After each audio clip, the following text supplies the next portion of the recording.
ये हेडलाइन गड़बड़ है। इसमें कहना चाहिए 317 रनों से रौंदा, तब अच्छा लगेगा। तो 1-1 की सीरीज हो चुकी है। अब पिछली हार का बढ़िया मुंह कहते हैं ना, मुंह तोड़ जवाब दिया है हमने। तो बढ़िया परफॉर्मेंस टीम इंडिया की और आप सबको बधाई उस जीत की। क्विकली भारतीय बाजार स्क्रीन्स पर दबाव है, प्रॉफिट टेकिंग है। दबाव से ज्यादा अच्छा वर्ड है मुनाफा वसूली आ रही है। अच्छे मोमेंटम, अच्छी रैली के बाद अच्छी शुरुआत हुई। शुरुआत के बाद प्रॉफिट टेकिंग, लोज से कुछ रिकवरी दिखाने की रह की कोशिश हो रही है, वो आपकी स्क्रीन्स पर आएगा। निफ्टी बैंक ने आउट परफॉर्म करा था 2 दिनों से, तो थोड़ा सा प्रॉफिट टेकिंग वहां पे ज्यादा डीप नजर आएगी। तो निफ्टी बैंक सुबह तो ठीक था, आईटी एफएमसीजी में सुबह से दबाव था, निफ्टी बैंक में प्रॉफिट टेकिंग आ गई तो फिर तो धस गया था बाजार। अब समझिए जिन स्टॉक से दबाव बन रहा है, निफ्टी बैंक में लार्जली आईसीआईसीआई, एक्सिस बैंक दबाव बना रहे हैं, ये निफ्टी का स्थिति है।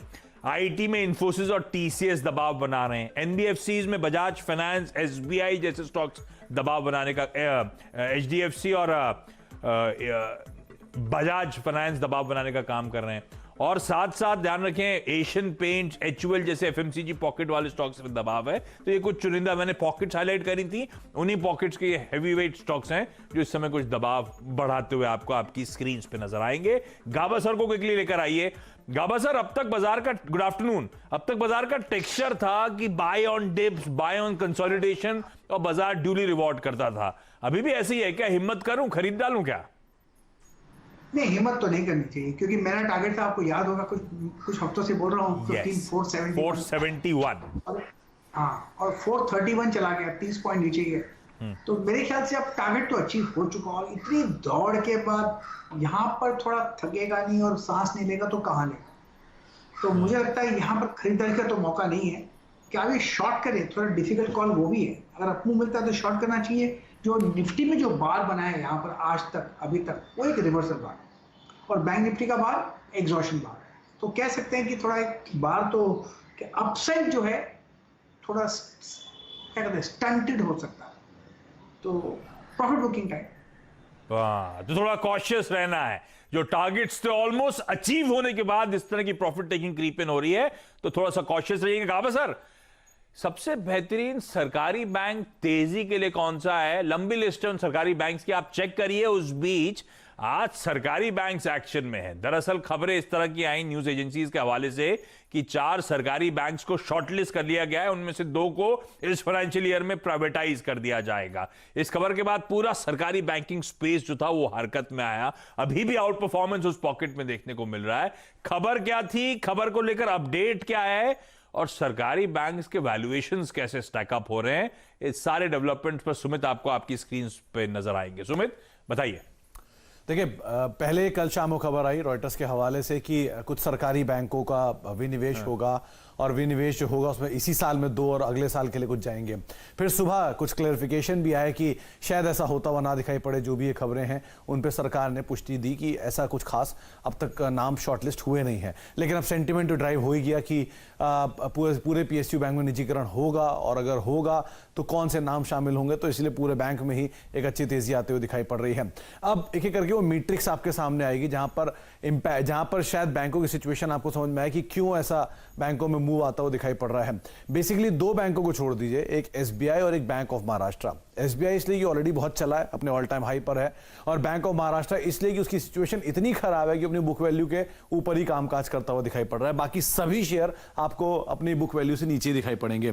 ये इनके हायर लेवल्स यानी ऑल टाइम हाईज और उससे कितना करेक्ट हुए हैं। Central bank of India, Indian overseas bank 90% ये अपने हायर लेवल से करेक्ट हो चुके हैं। इनकी बुक वैल्यूज आपकी स्क्रीन पर हैं, जिससे नीचे सभी शेयर अभी कामकाज करते हुए दिखाई पड़ रहे हैं। इसके अलावा union bank of India, UCO bank, bank of India करीब 90% ये भी अपने हायर लेवल से फॉल हो चुके हैं, और वहां से एक अपने जो बुक वैल्यू है उससे नीचे कामकाज करते हुए दिखाई पड़ रहे हैं। कुछ बैंक्स जो हैं वो प्रॉफिट मेकिंग भी हैं, ऐसा नहीं कि सभी बैंक्स में लॉस है, कुछ प्रॉफिट मेकिंग बैंक्स भी है, तो उनकी वैल्यू भी करीब 15 के मल्टीपल पे, 12 के मल्टीपल पे, 17 के मल्टीपल पे कामकाज कर रहे हैं। लेकिन एक ही बैंक है इन सब में, पूरे बैंकिंग खेमे में, सरकारी बैंकिंग खेमे में, जो कि एसबीआई, जो सिर्फ अपने ऑल टाइम हाई पे कामकाज कर रहा है, और अपने बाकी सभी के सभी बैंक रफली 30% से लेकर 90% नीचे तक अपने ऑल टाइम हाई से कामकाज करते हुए दिखाई पड़ रहे हैं। क्या गजब है।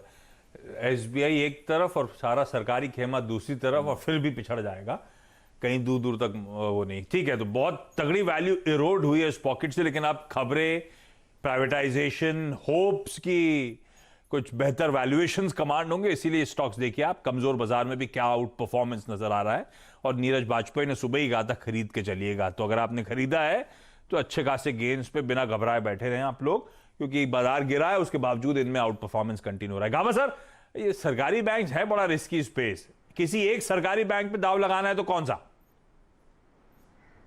शायद बैंक ऑफ इंडिया में लगा लो।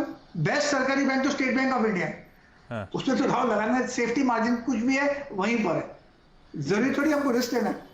ये बात बिल्कुल ठीक। जबरदस्ती आपको फालतू गिरा कितना ये देखकर रिस्क लेके घुसने का नहीं है। गिरा है तो उसके पीछे रीजंस थे, रैशनल्स थे, है ना, वो दिक्कतें हैं। इसीलिए सबसे बेहतर विकल्प शायद अभी भी एसबीआई है, अगर आपको कोई सरकारी बैंकिंग स्पेस में एक्सपोजर चाहिए तो। गाबा सर, धन्यवाद आपका, और स्क्रीन पर लेकर आइए एचआईएल लिमिटेड के एमडी और सीईओ धीरूप रॉय चौधरी साहब को। और कहां गिरावट की हम बात कर रहे हैं, चौधरी साहब की जो कंपनी है एचआईएल, एक साल का चार्ट दिखाइएगा डायरेक्टर साहब। 497 रुपीज साल के लोज। ये स्टॉक इस समय कामकाज कर रहा है 3,000 रुपए के ऊपर। 530%, 530% के रिटर्न साल के लो से दे चुका है। इस तरह का मैसिव आउट परफॉर्मेंस आप लोगों की स्क्रीन पर। धीरूप सर, थैंक यू। शेयर का, स्टेक होल्डर्स का जो वैल्यू क्रिएट करके दिया इस कंपनी ने, गजब है। और मोमेंटम फाइनेंशियल में भी स्ट्रांग है, ऐसे नहीं कि सिर्फ भाव भाग रहा है। Q3 के नंबर्स देखिए, आय 38%, इबिटा 139% और मुनाफा 500% का जंप। तो चौधरी साहब, ये रियल एस्टेट में जो रिबाउंड है उसका फायदा मिल रहा है, या पार्शली ऐसा भी है कि रिबाउंड भी हो रहा है और एचआईएल लिमिटेड का दबदबा बढ़ रहा है, मार्केट शेयर बढ़ रहा है, दोनों हो रहा है, क्या हो रहा है? सबसे पहले तो नमस्कार आशीष जी, और आपको भी और व्यूअर्स को भी। आपने बहुत अच्छा क्वेश्चन पूछा है। इसका जो है बैकअप पूरे 9 महीने का है, और अगर ब्रीफ में मैं बताऊं तो जिस तरह से हमारे एम्प्लॉइज ने, कंपनी ने एक तरह से दृढ़ निष्ठा से इस पेंडेमिक को फेस करने का कोशिश किया। आपने देखा था कि जो कंस्ट्रक्शन एजेंसी, कंस्ट्रक्शन इंडस्ट्री करीब 50% डीग्रोथ था एज पर जीडीपी, और हमारा बिजनेस काफी हद तक जो है इन्हीं के ऊपर निर्भर है। तो कंपनी ने पूरा थिंकिंग किया इसके नाम। किस तरह इस क्राइसिस को एक अपॉर्चुनिटी में बदला जाए। हमने डिजिटल मार्केटिंग काफी जोरों से किया, हीट मैप्स बनाए, ग्रीनर पैस्चर इंडिया में देखे, नया कस्टमर्स की तरफ गए, टियर 2, टियर 3 सिटी में गए, चूंकि हमारा फोकस टियर 1 में ज्यादा रहता था from the building materials segment.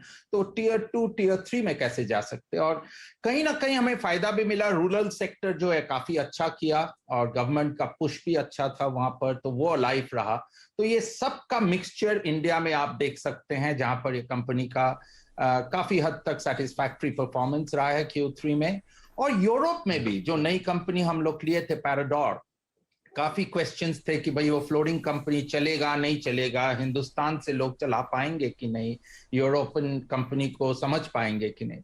तो उस पे भी काफी काम हुआ, और मिराकुलस एफर्ट हुआ उनकी तरफ से भी। जहां पूरा पेंडेमिक में यूरोप एक तरह से बंद था और बॉर्डर्स क्लोज थे और काम धंधा बिल्कुल चौपट था, हमारा कंपनी यूरोप में, ऑस्ट्रिया में और जर्मनी में चलता रहा बिल्कुल। अच्छा, वो सेगमेंट स्क्रीन्स पर आ रहे हैं, अक्रॉस सेगमेंट्स बहुत अच्छा परफॉर्मेंस था, सही कह रहे हैं। पैराडोर से लेकर वो रूफिंग हो, बिल्डिंग हो, पॉलीमर्स हो, सब में अच्छा ट्रैक्शन इस क्वार्टर में, सब में मार्जिन एक्सपेंशन देखने को मिले।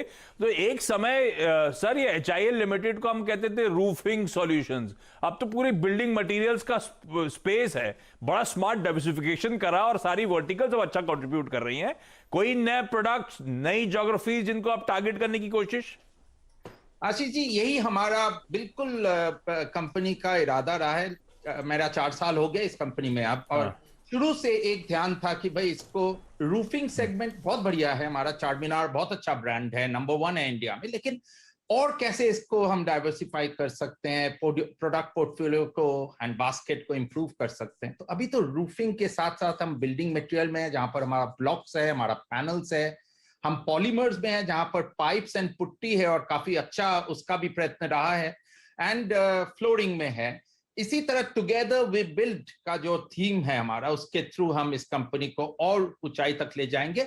80 देशों में हमारा प्रोडक्ट अभी जो है एक्सपोर्ट होना शुरू हो गया। चाइना में नया जॉइंट वेंचर हमने स्टार्ट कर लिया। ऑस्ट्रेलिया में एक अच्छा मार्केट शेयर हम फ्लोरिंग में गैदर कर चुके हैं। तो उम्मीद तो यही है कि इसको जैसे जैसे कोविड थोड़ा सा और डाइल्यूट होता जाए, डिफरेंट कंट्रीज में कमर्शियल एक्टिविटी खुले, तो ये और आगे स्प्रेड हो। अरे वाह, इंटरेस्टिंग। तो दिरूप सर, कॉन्ग्रेचुलेशंस, बहुत स्ट्रॉन्ग नंबर्स, और अच्छी बात कि इस फाइनेंशियल ईयर के पहले 9 महीने में नेट डेट भी धीरे धीरे कंपनी ने कम करी है। डेट इक्विटी बहुत कंफर्ट जोन पे आ चुका है, तो सब पैमाने पे नंबर्स अच्छे थे और इसलिए शायद स्ट्रीट ड्यूली रिवॉर्ड कर रहा है स्टॉक में जो आपने तगड़ा उछाल आता हुआ देखा। लेकिन थैंक यू सो मच जुड़ने के लिए सर। क्विकली छोटा सा ब्रेक के उस पार एक क्विक मार्केट चेक और फिर शैल सर और वीरू से करेंगे चर्चा।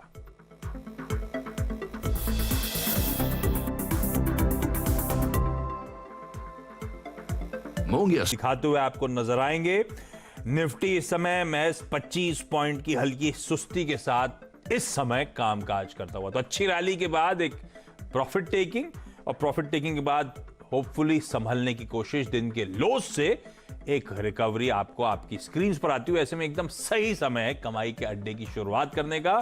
शैल सर और वीरू आपको स्क्रीन पर नजर आएंगे। और शैल सर, हेल्दी प्रॉफिट टेकिंग का आप बिल्कुल सही फरमा रहे हैं आशीष जी। यूं समझिए कि आपने दिन का उच्चतम लेवल कम से कम निफ्टी में तो आता हुआ देखा है 15,430। तो वहां से हम 250 तक का तो सफर नीचे का तय कर चुके, और अब कमाई का अड्डा शुरू होता हुआ दिख रहा है। हमारे विदेशी मित्र जाग गए होंगे, तो आप एक इंट्राडे बाउंस बैक आते हुए देख रहे हैं। देखिए थोड़ा ही टाइम लगेगा, आपको वापस ग्रीन पर बाजार आता हुआ दिखेगा, और तेजी तो चौतरफा है। देखिए क्या अदानी ग्रुप में ताबड़तोड़ आपको मूवमेंट आता हुआ दिख रहा है हरे निशान की तरफ, और कई ऐसे स्टॉक्स हैं। मैं देख रहा था NSE 500 में आज 26 ऐसे स्टॉक हैं आशीष जी जिन्होंने ऑल टाइम हाइज लगाए हैं। तो आप मान के चलिए कि 5% स्टॉक ऑल टाइम हाइज पर आपको NSE 500 में दिखेंगे। तो ऐसे ही बेहतरीन स्टॉक पिकिंग और उन पे चर्चा ब्रेक के उस पार कमाई के अड्डे में। नमस्कार।